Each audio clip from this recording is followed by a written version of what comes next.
ce sont des compositions personnelles pour la plupart? Toutes les paroles, c'est... Il y a deux paroliers principaux voilà. Qui s'appellent Florian Lacour et Roland Degnaud. Ouais. Et on a une compositrice qui s'appelle Islinda.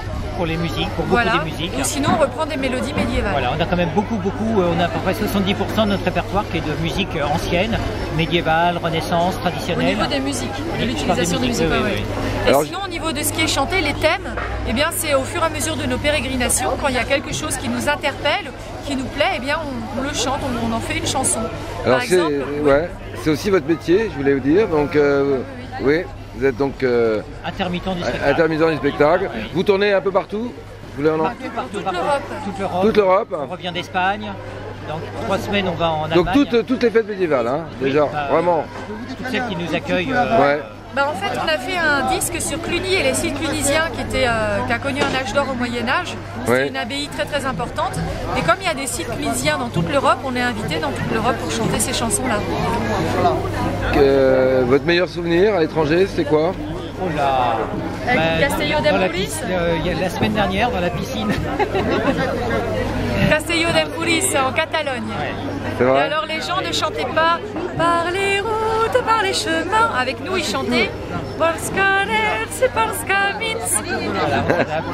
Bon, Alors vous avez plusieurs belle CD expérience. aussi, hein? Plusieurs CD, faut en parler, Roland. Oui, mais on va non 5 seulement albums, parler, on sort le prochain album dans un mois. Oui, 3 semaines à moi. D'accord. Regardez-moi tout ce... Donc sur cet album, on chante la vouivre du pèlerin. La vouivre qui est un symbole fort du Moyen-Âge, c'est le dragon vouivre qui chemine sous la terre, qui symbolise l'énergie. Ouais. Alors ça, c'est un disque sur Provins, on y parle de la rose de Provins, de ses vertus médicinales, comment elle est arrivée, par Thibaut de Champagne, qui l'a ramenée de croisade, etc. Pourquoi elle est célèbre, qui est Thibaut de Champagne. Un disque sur la ripaille et la boustifaille, sur la taverne, qui a été enregistré en grande partie dans la taverne médiévale de Paris, avec un vidéoclip sur une danse incroyable à découvrir. Alors ça, la taverniole, vous verrez ce soir au bal. Ne manquez pas la taverniole. Grand moment. C'est l'ancêtre du rock'n'roll selon les spécialistes les plus spécialistes. Oui, les plus spécialistes. Un disque sur Cluny. Ouais. On y parle de la rencontre entre Pierre Abélard et Pierre le Vénérable.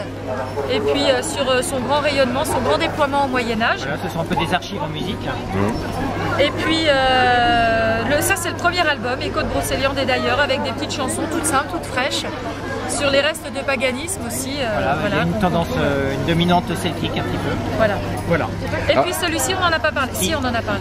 Alors au niveau des instruments, j'ai vu qu'il y avait une flûte un peu particulière tout à l'heure là. Alors il y avait un chromorne. Le chromorne, c'est François qui joue du chromorne. Ouais. Messire François, François, venez nous présenter votre chromorne, pour la vidéo. qui intrigue beaucoup Messire visiblement. Ah d'accord. Alors le chromorne est un instrument à hanche double. Qui est authentique, il a existé comme Ah, il a tel. existé au Moyen-Âge, oui. C'est un instrument d'origine allemande Ouais. et qui est l'ancêtre du hautbois. D'accord. Au Et niveau qui a du un son, et qui a un son très spécial.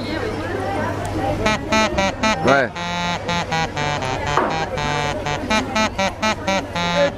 Effectivement.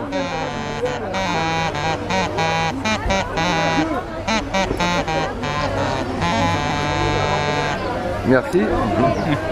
Bon alors, Marie, vous avez vanté les vertus du Moyen-Âge. Alors parlons des conditions de la femme au Moyen-Âge. Elles étaient honorées par les troubadours et les trouères. Ouais. La femme a été sublimée, mise sur un piédestal au Moyen-Âge. Elle avait plus de liberté aussi au niveau de sa sexualité, non? Oui. Non? Il y a un ouvrage, le Kama Sutra catalan. Ouais. On a aussi un Kama Sutra européen, médiéval, du XIIIe siècle. Ouais. Il y avait des femmes médecins au Moyen-Âge, Ouais. et puis qui ont étudié tout ça aussi. C'est-à-dire qu'après, si on parle de cette question-là, il faut la placer dans l'histoire. Ouais. Avant le Moyen-Âge, il y avait l'Antiquité. Après le Moyen-Âge, il y a eu la Renaissance.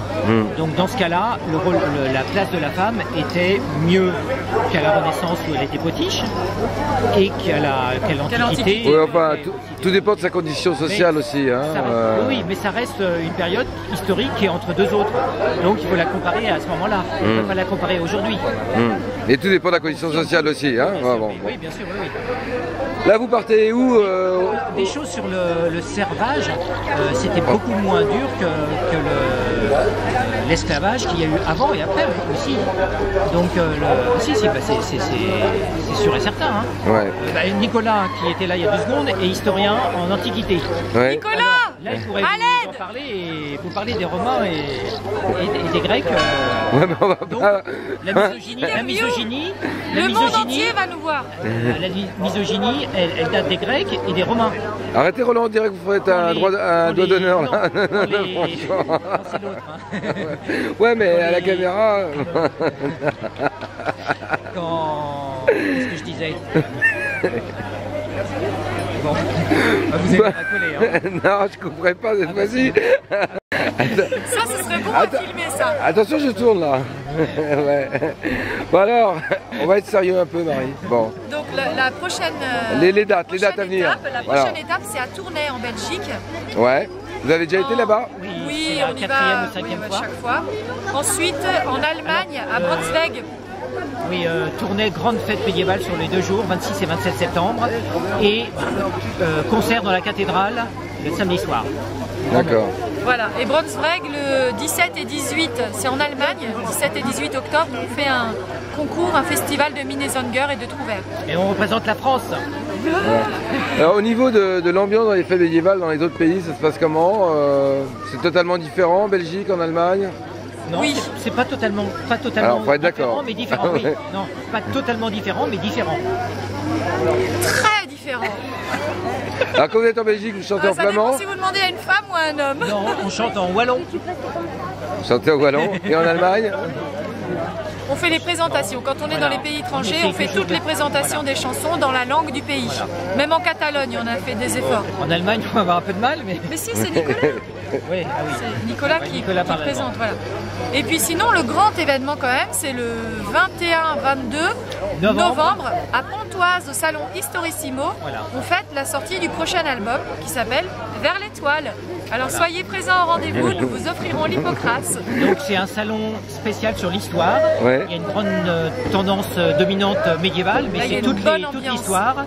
Il y a un marché médiéval assez hallucinant avec des gens qui viennent de toute l'Europe, des artisans du monde entier. Donc Pontoise, hein? Pontoise, voilà. Pontoise le 20 novembre. Au hall d'exposition de Pontoise, la halle Saint-Martin, voilà.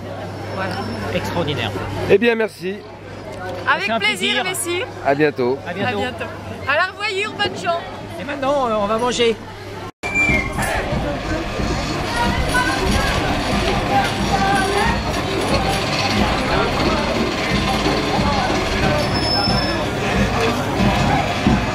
On va tourner dans le sens un peu.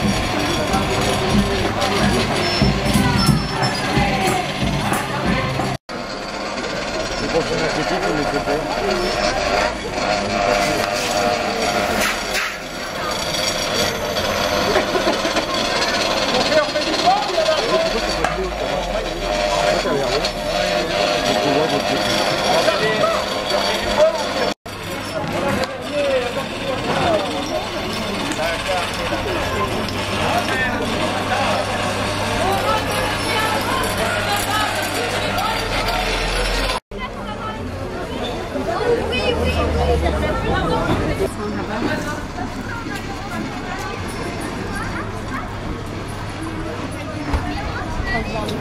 Il y a dans ton sac, tu mets mon portable parce que maintenant on est ensemble.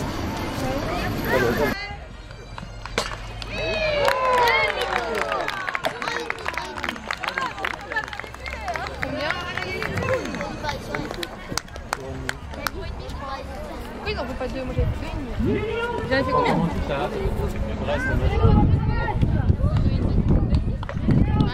D'habitude j'en fais que deux. D'habitude j'en fais que deux.